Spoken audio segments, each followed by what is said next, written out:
So hello guys, ito yung continuation ng aking Kaigo Kyuka na video kung paano ba yung makapag-avail nito at kung ano yung requirements at kung sino-sino yung pwede makapag-avail. Makapag-avail ka ng Kaigo Kyuka kung ikaw ay isang empleyado, part-time or pato sa isang company or C-shine or regular employee dito sa Japan.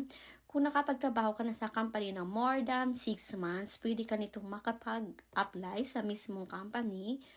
Tapos yung hindi makapag-avail ng benefits na ito is yung mga arubaito or nagtatrabaho ng once a week lang or twice a week lang. Tapos yung less than 6 months pa lang sa company, yan yung hindi pa makapag-avail ng ganitong benefits. Kaya kung may kapamilya tayo na may sakit na kakailanganin ng immediate attention, kaya mas mabuting mag-file ng Kaigo Kyuka kasi kasi kung magtatrabaho ka tapos tatawag yung ganito, ganyan, hindi ka kaagad makakalabas eh. Kaya mas mabuting may alam tayo na may ganito palang benefits dito sa Japan, at least ma-avail natin. At habang inaalagaan natin yung ating pamilya, meron tayong sahod pa na matatanggap. Either 60 or 67% ng sahod natin yung matatanggap natin. Yun lang for kaalaman natin, dagdag kaalaman natin dito sa Japan.